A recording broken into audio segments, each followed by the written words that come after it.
Hi everyone. কথায় বলে যে your positive action combined with positive thinking results in success. So hi everyone, welcome to Let's Improve YouTube channel. This is your English educator Shraddhara ma'am, and today we are in conversation with Vidisha Gupta, যে হচ্ছে মালদায় থাকে, and she have scored 67 marks and or rank হচ্ছে 120. So hi Vidisha, welcome to Let's Improve YouTube channel. Big congratulations to you. তুমি এত ভালো একটা score করেছো, to your family and you as well. First of all, thank you, ma'am. Good evening, ma'am. Good evening. তোমার কেমন লাগছে? I mean, what your parents are saying. আমার তো অনেক ভালো লাগছে, but my parents are also very happy with the results of this exam. আচ্ছা, so Vidisha, tell me you are from Malda, তাই তো? And তুমি তোমার স্কুলিং কি মালদা থেকে করেছো? Means আমি class 10 of this Malda Saint Mary স্কুলে পড়েছি, কিন্তু আচ্ছা ক্লাস 11 and 12 আমার কোটাতে পড়া হয়েছে। আচ্ছা, তুমি 11-12 কোটাতে শিফট হয়ে গেছিলে। হ্যাঁ, আচ্ছা, সো ইট মিনস যে তুমি কোটাতে 11-12 করেছো, অ্যান্ড হ্যাঁ, তার সঙ্গে এই আই এম অ্যাজিউমিং যে তুমি নিডেড প্রিপারেশন ওখান থেকে নিতে, তাই? হ্যাঁ, হ্যাঁ, পিসিবি। আমি নিতে পেরেছি। আচ্ছা, ওকে। তো তুমি তখনই কি ওটার সাথে সাথে তুমি তুমি জেনপাসের প্রিপারেশন করেছো? না, আসলে ম্যাম আমার মাও নার্স, তো আমি ও জেনপাসের ব্যাপারটা আগে থেকে জানতাম। তো আচ্ছা, আমি ওকে। কখনো মানে আমার মা সবসময় মা বাবা চায় যে মানে ডাক্তার হয়, কিন্তু কারেক্ট। মানে আমার ওখানেও যে আমাদের মক টেস্ট হতো মানে রাজস্থানে, তো আচ্ছা আমার মোটামুটি 550-র উপরে 630-640-র মধ্যেই স্কোর থাকতো। তো আচ্ছা ওরকমই হতো, কিন্তু আসলে কি হয়েছিল, নিটের আমার 1 মাস আগে আমার ইউটিআই হয়ে গেছিল। তো তার জন্য আমার ঠিকঠাক আর মানে পড়াটা ব্যালেন্স হলো না, আর এমনিতেও অনেক মানে ভুল মিস্টেক হয়েছে, তার জন্য নিটে 570-র মতো আসছে। তো ওটা তো হবেই না যেহেতু জেনারেল। আর সেই জন্য মানে জেনপাটা মানে দেওয়া যে মা মানে মা নার্স, তো আমিও ওটাই জানি ওটার ব্যাপারে, লাস্ট 2 মাসের আচ্ছা, প্রিপারেশন নিয়ে তারপরে। তুমি 2 মাসের প্রিপারেশন নিয়েছো, তাই তো? তার মানে আচ্ছা। হ্যাঁ, অ্যান্ড তোমার মা কোথায় নার্স? আমার মা মালদা মেডিকেল কলেজে। মালদা মেডিকেল কলেজে, আচ্ছা। সো তুমি এবার কোন দিকে এগোতে চাচ্ছ তাহলে? তুমি কি আবার নিট দেবে, নাকি তুমি জেনপাস এর মাধ্যমে তুমি নার্সিং এই তুমি ঢুকে যাবে?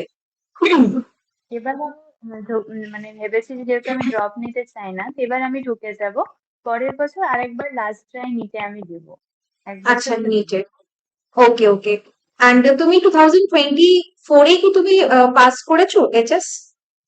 এবারই আমি 12 পাস করেছি। আচ্ছা, তো মানে এটা তোমার ফার্স্ট অ্যাটেম্প্ট হ্যাঁ, এটা ফার্স্ট। নিটেরও, অ্যান্ড তোমার জেনপাসেরও এটা ফার্স্ট অ্যাটেম্প্ট তার মানে? আচ্ছা, okay. So Bidisha, just tell me this যে আহ, তোমার তুমি কোটাতে পড়তে, অ্যান্ড তোমার ফিজিক্স কেমিস্ট্রি বায়োলজি ছিল, তো tell me which is your strongest subject? Biology তো ইজি লাগেই, এমনি আমার কেমিস্ট্রির থেকে ফিজিক্সটা বেশি স্ট্রং ছিল। কেমিস্ট্রি কেমিস্ট্রিতে থেকে ফিজিক্স। একটু কম নম্বর আছে। আর জেনপাতে আসলে আমি ফিজিক্সটা অ্যাটেম্প করার একটু টাইমটা কম পেয়ে গেছিলাম, মানে টাইম ব্যালেন্স, আমি কোনো মক টেস্ট অত দিইনি, তো আমার মানে টাইম ব্যালেন্সটা ঠিকঠাক আমি করতে পারিনি, যার জন্য আচ্ছা আমি লজিক্যাল রিজনিং এর টাইমটা বেশি দিয়েছিলাম বায়োলজিতে, এগুলোতে। সেই জন্য ওকে। ফিজিক্সে আমি মাত্র 5-6টা 5-6টা কোশ্চেনই অ্যাটেম্প করেছি। আচ্ছা, ওকে ওকে। অ্যান্ড তোমার যেরকম কি নিটে তোমার এই কটা সাবজেক্ট ছিল, physics chemistry biology, but in JENPAS PC physics chemistry বায়োলজির সঙ্গে সঙ্গে আমরা ইংলিশ এন্ড লজিক্যাল রিজনিং ও সলভ করি। তো তুমি এই 2 মাসের মধ্যে কি ইংলিশ এন্ড লজিক্যাল রিজনিং দুটোই তুমি করে ফেলেছো? কিভাবে হ্যাঁ, প্রিপেয়ার ইংলিশ করেছো? আর ইংলিশ মানে ওখানে তো আর 11-12 ইংলিশের বইও হাতও দেওয়া যেত না। তারপরে 2 মাসের মধ্যে আমি পুরো আপনাদের ভিডিও দেখেছি ম্যাম, আপনার ইংলিশ ভিডিও, স্যারের লজিক্যাল রিজনিং প্র্যাকটিস করেছি বলেই আচ্ছা মানে হয়ে গেছে। আচ্ছা, ওকে। তুমি ইউটিউব থেকে তাহলে অনেক প্র্যাকটিস করেছো, তাই তো? আর হচ্ছে logical reasoning mainly logical reasoning practice আর হয়েছে। ইংলিশটাই বেসিক্যালি। আচ্ছা আচ্ছা। বিকজ আমরা লাস্টের দিকে পড়িয়েছিলাম, ম্যারাথন করিয়েছিলাম স্টুডেন্টদেরকে। হ্যাঁ, ম্যারাথনটা আমি আরো মানে বেশি বেশি দেখতাম, আচ্ছা, সেটাই ওকে। করেছিলাম।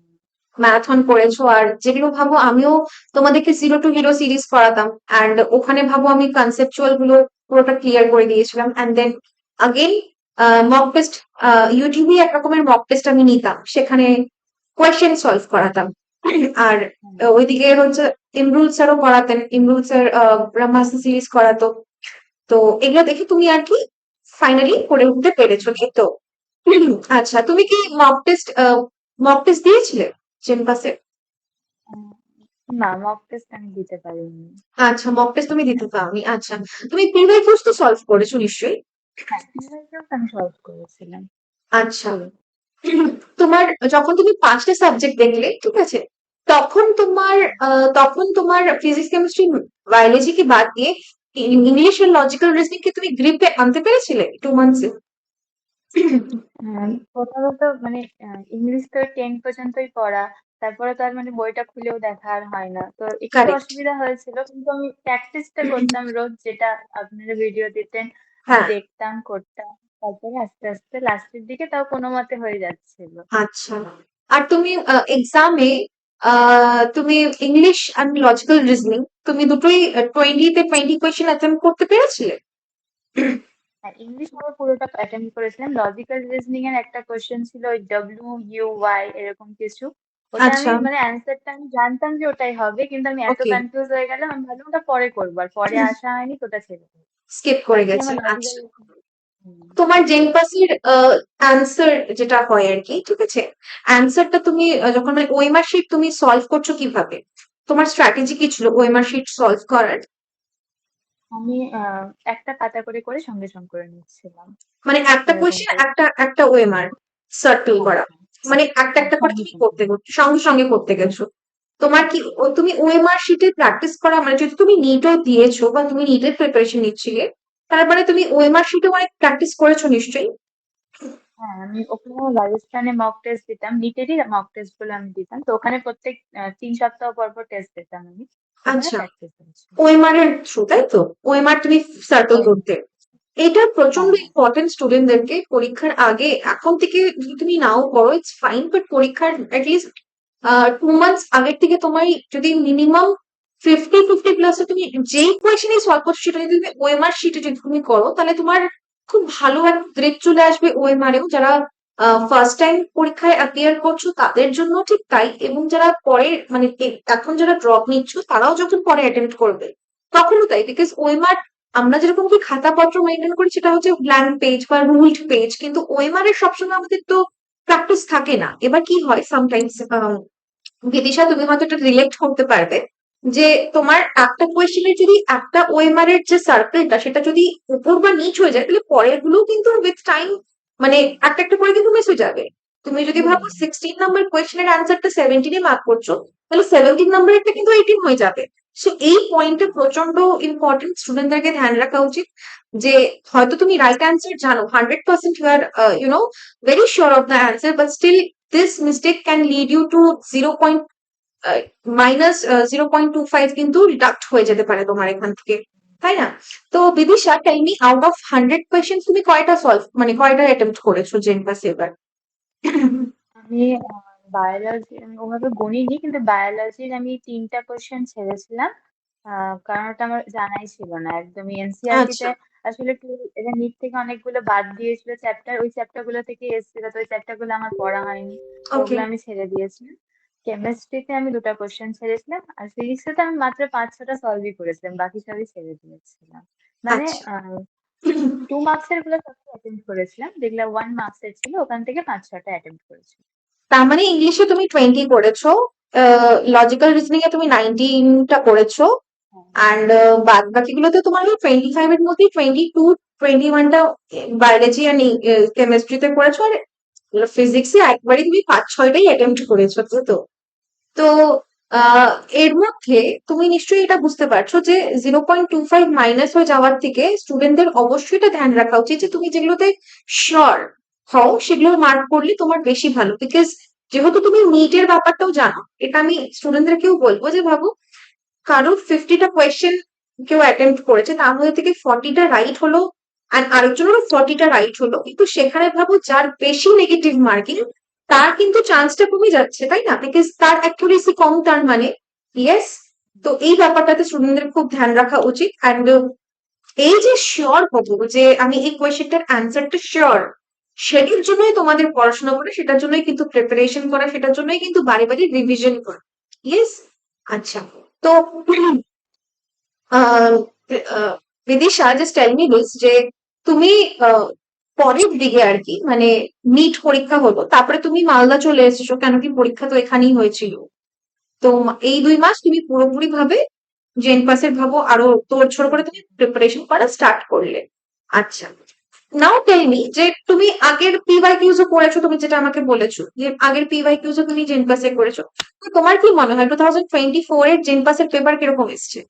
আউট অফ 10 কত রেট আমার করবে? মনে হয় 10-এ 7-8, কারণ 7। 2023-টা আমার ইজি লেগেছিল, আবার 2022-টা আবার একটু টাফ লেগেছিল, কিন্তু আচ্ছা, 2024-টা একটু মানে ঠিকঠাক।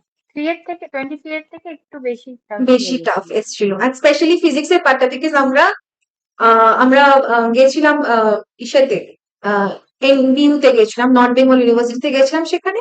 অ্যান্ড আমাদের চ্যানেলে আমরা ভিডিও আপলোড করেছিলাম, যারা যারা দেখোনি তোমরা এখনো দেখতে পারো, কোনো ব্যাপার না। তো ওখানে হ্যাঁ, আমরা সবাইকে, দেখেছি আমি। ও দেখেছো তুমি? আচ্ছা। তো ওখানে আমরা সবাইকে জিজ্ঞাসা করছিলাম স্টুডেন্টদের কেমন হয়েছে পরীক্ষা and about everything.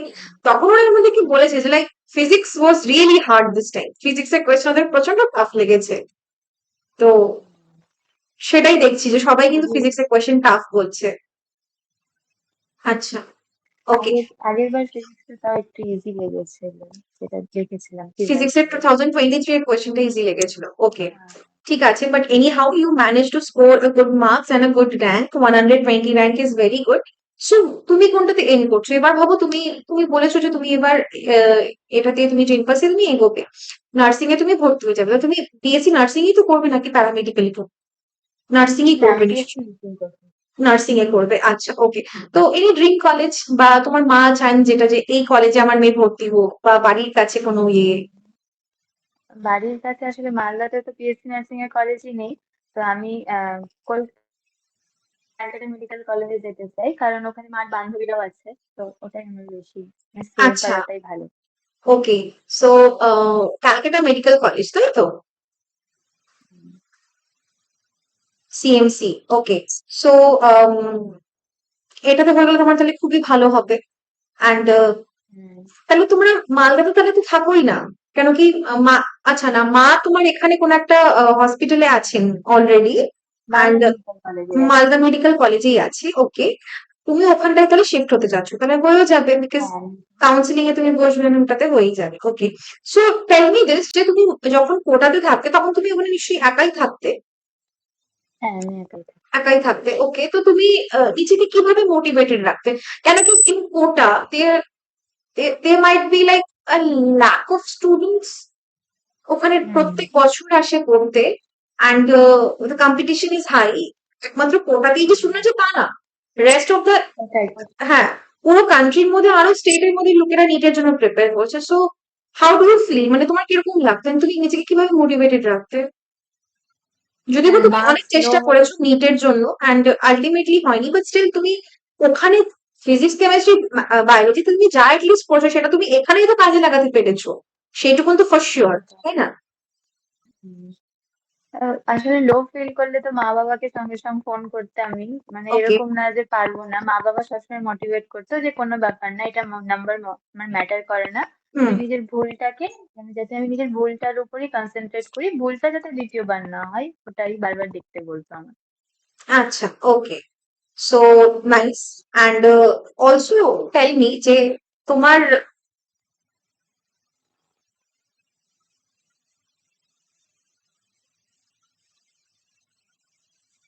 Also tell me যে তুমি ওখানে, তোমার ফ্রেন্ডস নিশ্চয়ই ছিল। তো তুমি হ্যাঁ, ভাবো, একটা ফ্রেন্ডস থাকলে একটা জায়গায় ভাবো গল্প গুজব হওয়ার চান্সেস, একটা গ্রুপ ডিসকাশনে টপিক থেকে সরে গেলাম, ঠিক আছে, তখন অন্য কিছু কারেন্ট যেটা চলছে সেটা নিয়ে কথাবার্তা বলা, এগুলো হতো হুম, তাহলে ওখানে? হ্যাঁ ওগুলো হতো, মানে গ্রুপ ডিসকাশনটা, একটা হেলদি গ্রুপ ডিসকাশন আমাদের স্যাররাও বলতো যে খুব জরুরি, তো কিছু না পারলে আমরা একে অপরের সাথে শেয়ার করতাম, আচ্ছা। এটা তো হতো। না মানে গ্রুপ ডিসকাশন পড়ারটা আলাদা, আর ভাবো আরেকটা, তুমি ধরো ফ্রেন্ডদের সঙ্গে কথা হ্যাঁ বলতে বলতে ওটা, একটা হারিয়েই গেলাম কথা বলতে বলতে। হ্যাঁ এটাও হতো আসলে আমাদের, মানে রুমও পাশাপাশি থাকতো, তো আমরা বেশিরভাগ খাওয়ার টাইমেই কথা বলতাম এরকম টাইপের, বা আচ্ছা, ক্লাসে আমাদের প্রত্যেকটা ক্লাসের মধ্যে 10 মিনিটের গ্যাপ দিত, ওই গ্যাপ হতো। টাইমে আমাদের তখন ওকে, তখন আমরা খুব আচ্ছা। তো বিদিশা, এবার 2025-এ যারা ছেলেমেয়েরা প্রস্তুতি নিচ্ছে, যারা প্রচন্ড ভাবে চেষ্টা করছেন, লেগে পড়ে আছে এখন থেকে যে এবার শুরু করেছি, এবার 2025-এ কিছু একটা করবো, তাদেরকে তুমি তিনটে কি টিপ দিতে চাইবে যেটা ওদের ফলো করা উচিত? এটাই যে কনসিস্টেন্ট থাকতে, ভালো করে পড়তে, আর আহ, আপনাদের চ্যানেল সিলেকশন গ্রুপকে অবশ্যই ফলো করতে, কারণ ওটা প্রচন্ড হেল্প করেছিল। 2 মাসের মধ্যে আমার প্রিপারেশনটা কোনো মতেই হচ্ছিল না, তারপরে মানে হয়ে গেছিল, মানে ফলো করাতেই হয়ে গেছে। এক্স্যাক্টলি। তো 2 মাসের মধ্যে ভাবো, তুমি কমপ্লিটও করেছো, ফলো করেছো, তুমি ওখান থেকে প্র্যাকটিসও করেছো। তাই জন্য সবাইকে বলবো, তোমরা যারা যারা এখনো ভাবছো যে প্রস্তুতি নেবো নেবো and তোমরা পিছিয়ে যাচ্ছ, if you're not taking action, then I would just tell you to take action today, take action now, because তোমাদের প্রত্যেকদিন কিন্তু একটা একটা দিন করে কিন্তু দেরি হয়ে যাচ্ছে, তাই না? আজকে ভাবছি কালকে, কালকে ভাবছি পরশু, এরকম করতে করতে কিন্তু একদিন পর পর কিন্তু আমাদের ডিলে হয়েই যাচ্ছে। So if you want take action, আমাদের অলরেডি 2025-এর অ্যাভেঞ্জার্স ব্যাচ চলে এসেছে জেনপাসের জন্য, and you can check that out from the description box also. তোমরা 2024-এ তুমি হয়তো জানবে যে আমরা আরআইসি করিয়েছিলাম, র্যাঙ্ক ইমপ্রুভমেন্ট কোর্স, সেখানে 2500 প্লাস কোয়েশ্চেন্স আমরা ওখানে প্র্যাকটিস করিয়েছিলাম স্টুডেন্টদেরকে পরীক্ষার ঠিক আগে। সেটা কিন্তু তোমাদের 2025-এর স্টুডেন্টদেরকে কিন্তু অ্যাবসলিউটলি ফর ফ্রি প্রোভাইড করে দেওয়া হবে, যাতে তোমাদের প্রিপারেশন আরো বেটার হতে পারে, and we teachers are there to help you and guide you. So if you want, you can join, and the link is in the description, তোমরা চাইলে ওখান থেকে চেক করতে পারো। আচ্ছা, coming back to Bidisha. Bidisha, এবার তুমি, আমরা একটা পডকাস্টের একটা সেগমেন্টে যাবো, সেটার নাম হচ্ছে মিথ অর ফ্যাক্ট। ঠিক আছে, আমরা তোমার থেকে জানতে চাইবো যে এই স্টেটমেন্ট গুলো মিথ নাকি fact, just answer in myth or fact. Okay, tell me যে কোনো কম্পিটিটিভ এক্সাম ক্র্যাক করার জন্য শুধুমাত্র আহ, কোনো কম্পিটিটিভ এক্সাম ক্র্যাক করার জন্য সকালবেলায় ঘুম থেকে উঠে পড়াশোনা করাটা খুবই ইম্পর্টেন্ট দেন রাত্রিবেলায় পড়ার থেকে? Meth. Myth. Okay. Long hour study is a mandatory if you want to crack a joint entrance exam or a competitive exam. Fact. Okay. তুমি কয় ঘন্টা করে পড়তে তাহলে? মানে তুমি বলছো দুই মাস আগেই তুমি কমপ্লিট করেছো, আর তুমি স্টার্ট করেছো বেসিক্যালি পড়াশোনা, তো তুমি 2 মাসে তুমি কত ঘন্টা পড়তে এভরিডে? মোটামুটি 11-12 আওয়ার্স তো পড়তাম, আচ্ছা, নর্মালি ওটা পড়তাম। বিকজ পরীক্ষাও তো আসে যাচ্ছে, তোমার অনেক কিছু কভার করারও আছে, তো নাইস। ওকে, আচ্ছা, টেল মি দিস যে ICSE students or basically to say English medium students, ঠিক আছে, তাদের একটা অ্যাডিশনাল এজ ওরা পায় ইংলিশ সাবজেক্টের উপরে then comparing the West Bengal students in English. Ma'am আমি আইসিএসসি, তো ফ্যাক্ট। Okay, okay. আইসিএসসি তো আমিও পড়েছি ডেফিনেটলি, বাট ব্যাপারটা হচ্ছে যে we English medium school student যারা আর কি থাকি বেসিক্যালি, উই এটা আমরা পড়েছি যে school is a second home of a child, তাই তো? বাড়ির পরে একটা বাচ্চা সবার থেকে বেশি টাইম স্পেন্ড করে সেটা স্কুলেই করে, that's why it is been said that school is a second home of a child. And তাই জন্য মা বাবারা প্রচন্ড মানে আম, খুব দেখে শুনে বাচ্চাকে স্কুলে ঢুকায় যে এই স্কুলে আমার ছেলে মেয়ে পড়বে বা এটাতে হবে বা হোয়াট এভার। এবার ব্যাপার হচ্ছে যে আমরা যখন স্কুলে থাকি 8 ঘন্টা, তখন we were very strict, the school environment generally become very strict on speaking English, আমরা কথা বলার উপরে প্রচন্ড আমরা জোর দিই। বাট এরকম আমার প্রচুর দেখা আছে, আমার ক্লাসমেটস ছিল, আরো আমার দেখা আছে এরকম অনেক স্টুডেন্ট যারা হয়তো ইংলিশ মিডিয়ামে পড়ে, হয়তো কথা হয়তো কমিউনিকেট করতে পারবে ভেরি ওয়েল ইন ইংলিশ, কিন্তু হয়তো গ্রামাটিক্যালি গ্রামার পোর্শনে হয়তো নট গুড এনাফ, হয়তো ওর কনসেপ্ট ক্লিয়ারই নেই। আছে এরকম আবার ওয়েস্ট বেঙ্গল, মানে ওয়েস্ট বেঙ্গল বোর্ডের স্টুডেন্ট বা বাংলা মিডিয়ামের স্টুডেন্ট যারা হয়, তাদের কিন্তু আবার অনেক আছে যারা আমি একদম গ্রামারে পড়তো, এই ব্যাপারটা কিন্তু থেকেই থাকে, কোনো রকম ব্যাপার নেই। তো তোমরা যারা যারা আছো, and আমাদের যারা স্টুডেন্টস তারা 90 90% to 92% স্টুডেন্টসরা ওরা ওয়েস্ট বেঙ্গল বোর্ডের থেকেই পড়াশোনা বা বেঙ্গলি মিডিয়াম থেকেই পড়াশোনা। তোমার যদি গ্রামারে ভালো হোক, তাই না? তা তুমি যদি গ্রামারে ভালো হও, তুমি জেনপাস উতরেই নিবে, কোনো ব্যাপার না। বিকজ আমাদের জেনপাসে বিদিশা যেরকম আমরা দেখে এসেছি, গ্রামার পোর্শনটাই কিন্তু আমাদের বেসিক্যালি থাকে, তাই না? ওকে, অলরাইট বিদিশা, নেক্সট কোয়েশ্চেন, যে সোশ্যাল মিডিয়া একটা অ্যাসপিরেন্টকে অবশ্যই কুইট করে দেওয়া উচিত পরীক্ষার আগে, প্রিপারেশনের কালীন, হ্যাঁ হ্যাঁ fact. Okay, tell me this, যে একটা অ্যাসপিরেন্ট যখন পার্টিকুলার একটা পরীক্ষা প্রিপেয়ার করছে, তখন সে আরেকটা পরীক্ষার জন্য প্রস্তুতি নেওয়া তার উচিত নয়। right. মিথ। কেন কি, আমরা অডিয়েন্সে যারা আছো তোমরা হয়তো দেখেছো যে মোস্ট অফ দ্য স্টুডেন্টস যারা নিটেরও প্রিপারেশন নিয়েছিল, তার সঙ্গে সঙ্গে কিন্তু ব্যাকআপে জেনপাসের প্রিপারেশন নিয়েছিল। তোমরা কুহেলির ক্ষেত্রেও দেখতে পারবে যে কুহেলি অলরেডি নিটও দিয়েছো, এইমস নার্সিংও দিয়েছেন, জেনপাসও দিয়েছেন, now she is in AIIMS nursing Bhubaneswar. তো আমাদের একজন অ্যাসপিরেন্ট আছে, সে জাস্ট তার কথাই বলছিলাম। Okay, alright. So last question Bidisha, আমাদের logical reasoning and English are the only scoring subject in JENPAS UG. Fact. Fact, very good. Okay, so আমরা এই সেগমেন্ট আমাদের কমপ্লিট হলো মিথ অর ফ্যাক্ট। খুবই very sorry Bidisha, Bidisha I am very sorry for this again. Bidisha, first of all again congratulations তোমাকে এত ভালো একটা স্কোরের জন্য, এত ভালো একটা র্যাঙ্কের জন্য। অ্যান্ড তোমার পেরেন্টস দেরকেও অনেক কংগ্রাচুলেশন। তোমার মা হয়তো খুশি হবেন যে তুমি যদি সিএমসি তে যদি ভর্তি হয়ে যাও। তোমার মায়ের কলিগসরাও আছে ওখানে, তোমাকে এক্সট্রা একটা অ্যাডিশনাল তুমি একটা গাইডেন্স পাবে তাদের থেকে, তারা সিনিয়র হবে তোমার, তুমি তাদের থেকে অনেক গাইডেন্স পাবে। So congratulations and all the very best Bidisha, তোমাকে তোমার ফিউচারের জন্য, তোমার ক্যারিয়ারের জন্য। আমি চাইবো তুমি নেক্সট ইয়ার খুব ভালো মতন আবার নিটের একটা অ্যাটেম্প্ট নিতে পারো। And always choose the best for you. তোমার যেটা ইচ্ছে, তোমার ক্যারিয়ার যেদিকে তোমার মনে হবে যে আমার ক্যারিয়ারটা এই দিকে গেলে বেটার হবে, তুমি অলওয়েজ একটা কারেক্ট ডিসিশন নিও। And all the best for your future. Thank you so much, ma'am. Okay. So, Vidisha, again, thank you so much for coming to this podcast. And Shabaike, thank you so much for watching. And we'll see you with another podcast. And we will see you with another podcast and another as inspiring story, যেখানে স্টুডেন্টরা তোমাকে বলবে যে ওরা কিভাবে prepare করেছে, কিভাবে তারা পুরো ব্যাপারটাকে কমপ্লিট করেছে। Another inspiring story coming on the way. Stay tuned and keep watching. Bye bye.